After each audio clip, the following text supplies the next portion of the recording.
I think the media generally has a role to play in terms of whether be it entertaining or educating the public. And I think when we talk about issues of wildlife conservation and sustainable tourism, it has a tremendous role to play, because these are some of the issues that a layman or normal person might not necessarily have the knowledge of, or perhaps even the interest of. And so we have a role to play in terms of sort of advocating for those issues, but also telling the stories in such a way that a normal person could be able to relate to them. Look, the whole session was great. One, it was good that we came from different walks of life. I'm from South Africa. There were a lot of journalists who are from Botswana, but also others from Spain as well as France. And that was an opportunity for us as journalists to really interact, to network and share issues, and a realization that it doesn't matter where you are in the world, but the issues are the same. The role of the media is to show the people out there what it is meant, to give examples in that showing, to say this is how you do it.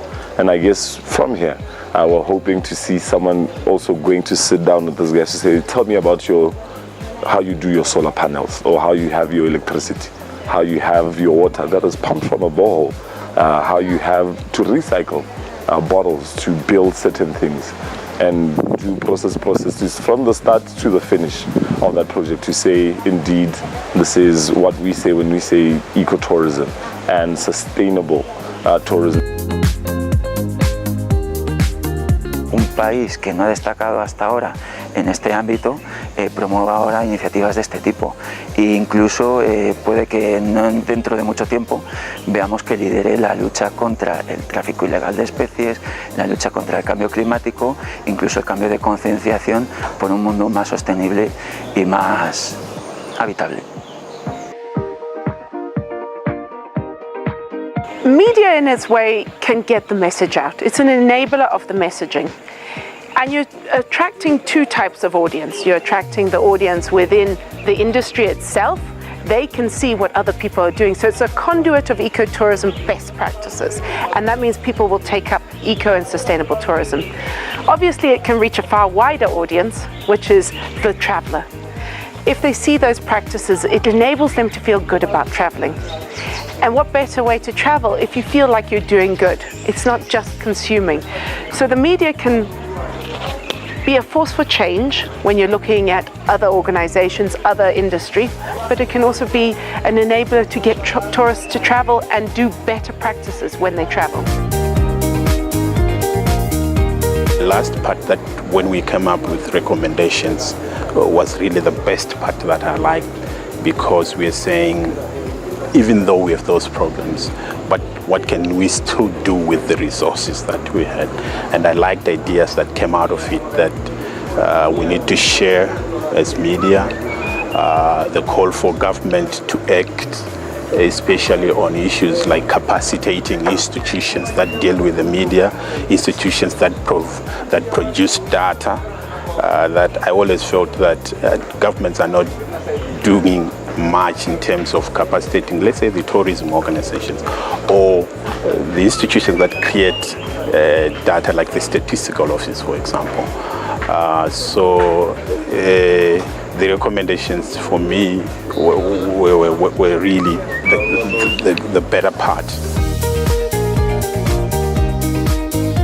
Coming on trips like this is everything. It provides the media outlets and individuals with background information that they may not normally have access to. Interestingly, the one challenge that I've met specifically on this trip for this report that I'm looking to work on is being given access to accurate data and statistics. The fact that I don't have access to that makes my job a lot harder. So I think that would be pivotal. The other thing that I think is very important is for members of, whether it's the tourism board, whether it's officials, whether those that are working for private or government-related companies, to be media trained. That's very significant. I'm finding that getting a quote is impossible, so I'm having to paraphrase a lot of the sentences. So this may all sound very technical to you, but that will help us with our work.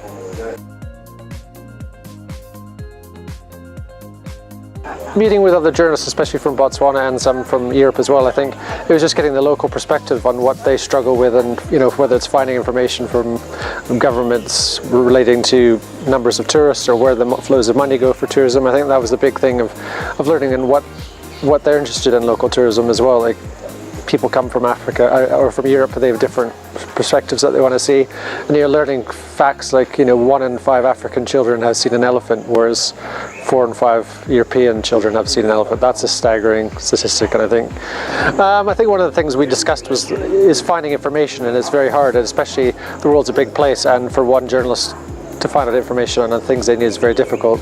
And I was saying, we need cooperation as opposed to competition, and if journalists kind of gather together, whether on using the internet and modern tools to kind of communicate with each other and find out people who has the information they need or contacts, and sharing that and working together to kind of get the stories out.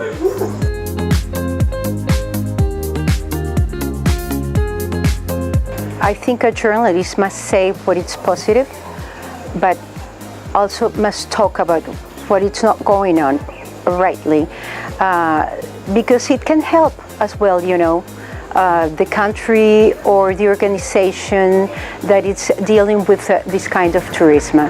It can help to preserve animals. If you tell that there's something wrong with animals, there's hunting, there's tracking, and you tell it, there's always the public who's going to make pressure. So I think it's very important to do that.